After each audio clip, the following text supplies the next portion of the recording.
Bu hafta sonu Hüdapar Batman İl Başkanlığı organizesinde ve Gençlik Kolları'nın bünyesinde biz bir yürüyüş gerçekleştirdik. Selahaddin'in torunları Gazze için yürüyor diye. Bunun üzerine hamdolsun çok güzel yansımaları da oldu. Biz usulünce herhangi bir problem oluşmadan biz yürüyüşümüzü gerçekleştirdik. Sonrasında basına, sosyal medyaya buna dair çok olumlu dönütler de aldık. Olumlu yansımaları da oldu. Tabii bununla beraber sosyal medya hesaplarından yine bazı olumsuz ve problem oluşturabilecek, hakaret boyutuna varabilecek bazı paylaşımlara da denk geldik. Bunlardan bir tanesi de Bolu Belediye Başkanı ve CHP eski Bolu Milletvekili Tanju Özcan'a aitti. Kendisi X platformundan yürüyüşümüze dair bir video paylaşarak hakaret boyutuna varacak bir paylaşımda bulundu. Bizler de bu paylaşımın usulünce olmadığını ve bize yönelik hakaret taşıdığı gayesiyle bugün buna bir tepki olarak yürüyüşü tertip eden tertip komitesi adına tertip komitesinin her bir ferdiyle beraber bir suç duyurusunda bulunduk.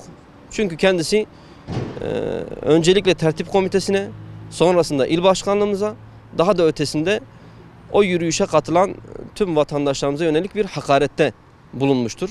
Bunu kabul etmediğimizi ve buna karşı hukuki anlamda tüm girişimlerde bulunduğumuzu göstermek adına bugün burada Batman Adliyesi'nde bir suç duyurusunda bulunduk. İnanıyorum ki yargı makamları bu yapılan paylaşımla ilgili gerekli soruşturmayı yürüteceklerdir.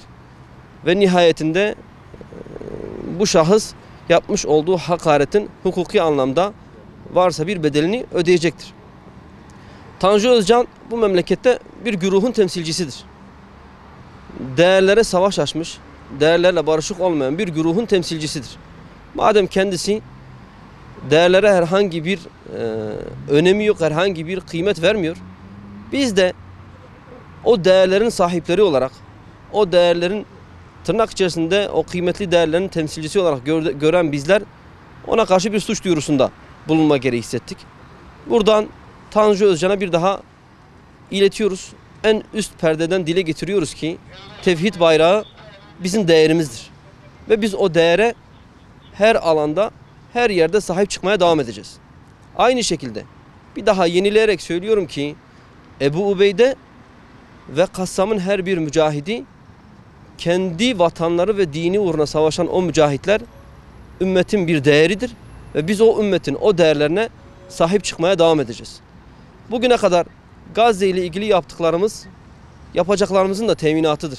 Gazze ile ilgili yapmış olduğumuz sahip çıkmalar bundan sonra da bize bu değerleri sahipsiz bırakmayacağımızın en büyük göstergesi olacaktır.